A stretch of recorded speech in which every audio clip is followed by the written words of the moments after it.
EU regulation continues to wind its way through the system, and that's keeping Simon Puleston Jones busy.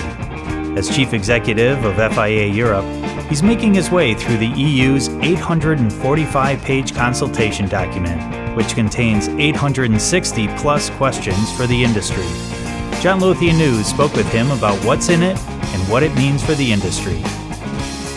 So as we think back to all the things that didn't work out so well a year or two ago, when we think about people having to sit on multiple calls to contribute to multiple trade association comment letters, we've sought through something called the Joint Trade Association Group to coordinate what different trade associations are doing when they respond to these 845 pages.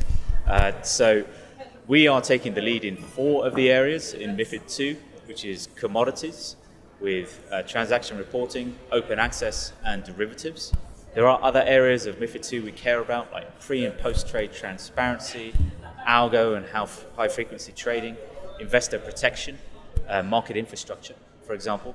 But we're already, as a trade association, leading or co-leading in more areas than any other trade association. So inevitably, every trade association has its limits. So we've picked those 4 areas to really focus on. The ultimate end date is December 2016, and there are a variety of things that are happening between now and then. So we have this consultation period, which is a 10-week consultation period that ends on the 1st of August.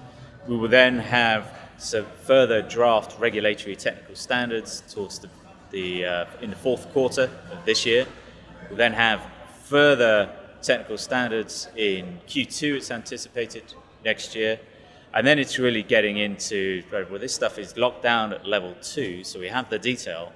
We've essentially got the whole of 2016 to go and implement ahead of the go-live date in December 2016. What do I envisage 2016 looking like? It's going to be an awful lot of plumbing as we work through how open access might work, but it's more than that. It's going to be repapering clients. The biggest thing from an end-user perspective, apart from getting their heads around what the change in the infrastructure is how have my terms of business that I've been presented with by the clearing broker that I'm using, how are those terms of business changing?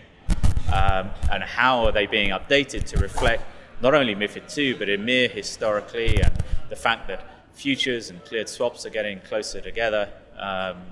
What synergies are there in that market?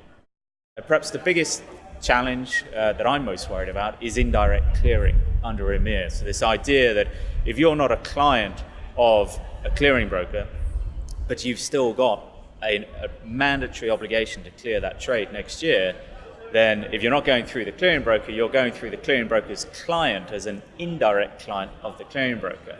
So there has been another trade association that has tried for over a year to agree industry standard documentation for indirect clearing. It's been an uphill struggle.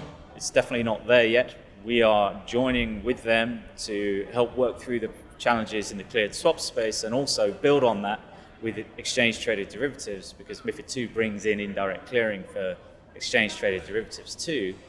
The question is, even if we get there with a standard documentation suite, there are challenges within the laws of the national jurisdictions that make up the 28 member states in Europe that suggests that you can have all the documentation in place you want, but if the bankruptcy law in those countries does not support indirect clearing, it's not going to be a flyer.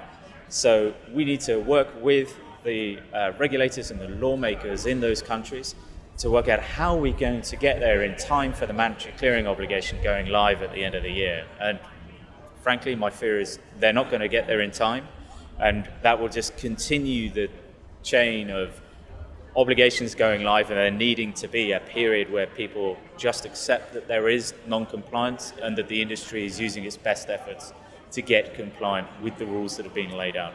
It's one thing knowing a long time in advance that these are the rules. Actually making sure the underlying law is in place, as well as the documentation solutions, as well as standardized processes, is an entirely separate issue. What I'd ask more than anything from regulators is, please could they give us 2020 vision, that clarity on what they really want the world to look like in 2020.